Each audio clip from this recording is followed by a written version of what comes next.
You rely on this podcast to stay informed and connected with your local community, and we rely on you. Without listener support, this show simply wouldn't exist. Be a part of the team that makes this show possible by donating to our home, KUOW. It only takes a minute. Donate at KUOW.org or follow the link in the show notes. And thank you.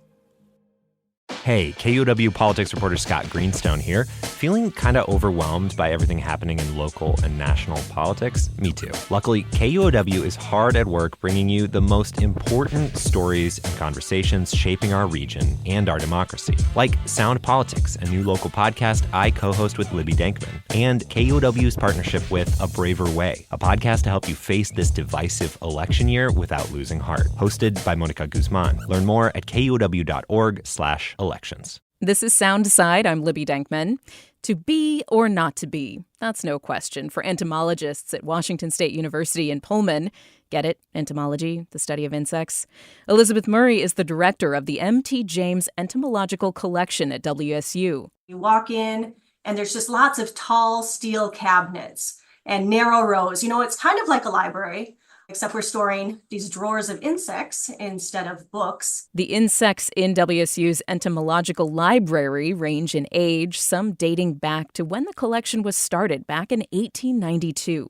Murray is showing me some of the specimens over Zoom.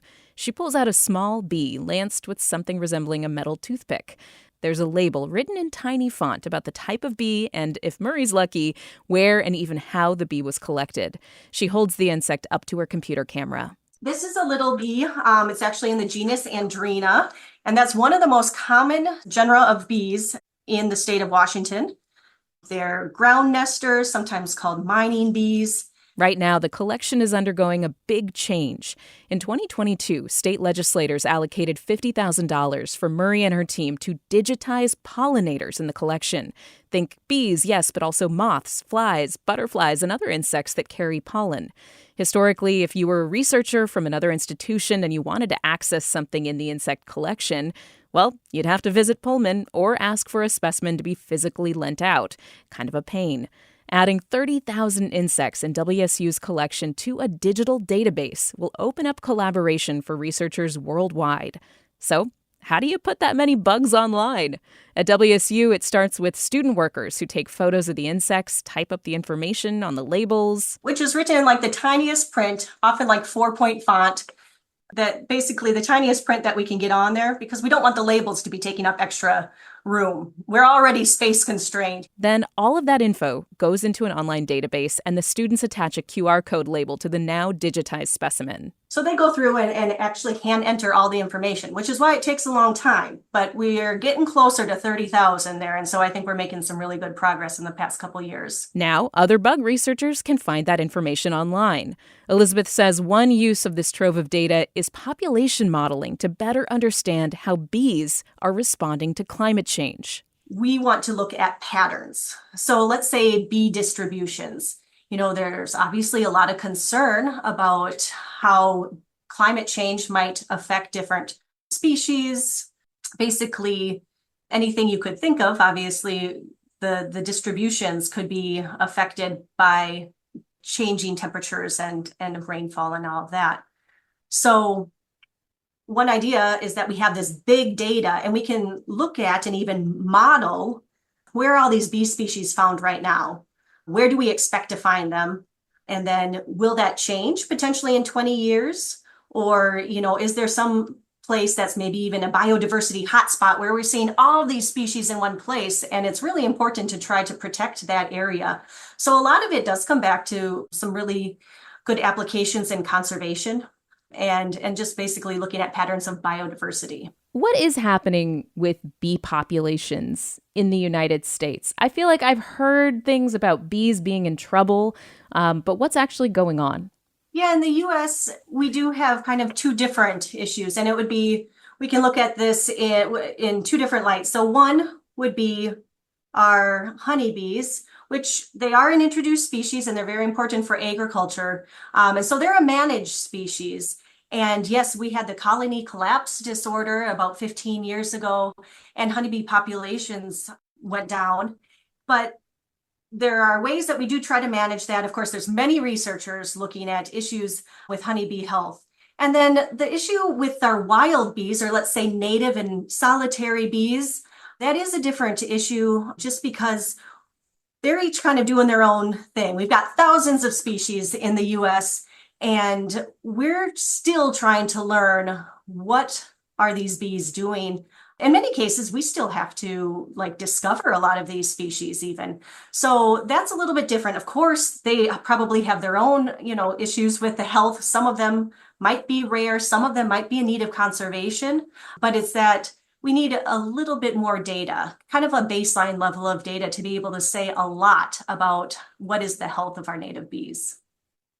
I feel like in my very ill-informed, way, I've seen headlines about bees having problems, but I never differentiated between honeybees, agricultural managed populations, and what's happening with native, or you call them solitary bees, or yeah, most of them are solitary. There are some that also are social, and many of the bumblebees and some other things, but the vast majority of them are solitary. And so native bees are living on their own. They're not living in hives. Correct.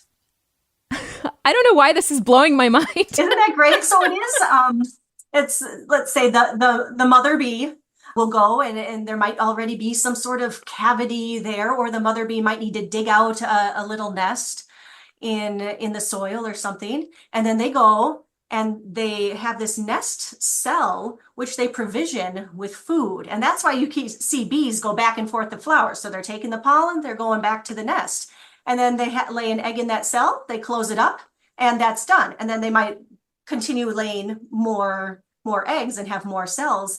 But once the mother is finished there, there's no caretaking or ongoing interactions there. Wow. And it's not a colony with a queen the way that a beehive is. Correct. Mm-hmm. What kinds of data has interested you so far personally as somebody who is, really deep in this? What has popped out to you about what patterns have emerged or interesting insights in what you've collected so far? Yeah, well, there's two things that really interest me about museum collections. And one of them, again, is, aggregating our data and the big data. And so that's been interesting for me to see how the trends across the state have been shaping up. A lot of it has to do with just historical, how have people collected and where have they put a lot of their collecting effort. So interestingly, right now, it looks like Whitman County, we have the most described species of bees here, although that's probably, maybe not the reality. It's just that there's been a lot of collecting and there's been researchers at WSU. So that's one example where we've seen that, well, of course, there's a lot of bee diversity in other places. They're very diverse in arid or more dry and even desert-like regions, but we still have to get out there and find them. But another thing that really interests me is the amount of information that these specimens hold. I think something that's really great is that we can actually extract the DNA from these specimens, and we can use decades-old specimens, even 100-year-old specimens, and get DNA that we can use to kind of compare to other organisms and analyze relationships. It's a historical collection, and just looking at changes. I think the applications too for researchers, that's something that's really interesting to me. Okay, so you have 3 million insects in the entomological collection at WSU.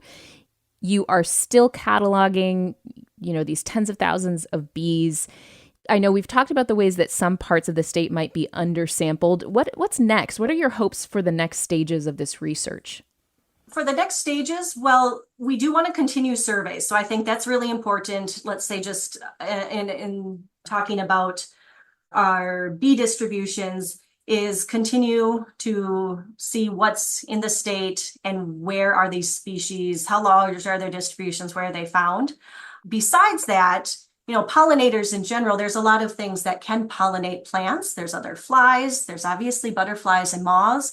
And so we do want to keep moving on and put information online, basically digitize more of our specimens from other pollinator groups. So that's one of the next steps. All these things they take time, personnel, and that sort of thing. So it's kind of just a stepwise process through. Elizabeth Murray is the Telford Family Professor of Entomology and the Director of the M.T. James Entomological Collection at Washington State University. Thank you so much for being here. Yeah, thanks so much, Libby. I really enjoyed it. Thanks for listening to Soundside. And hey, this show is only possible because listeners support us. If you are able to give right now, check out the show notes for a link to donate.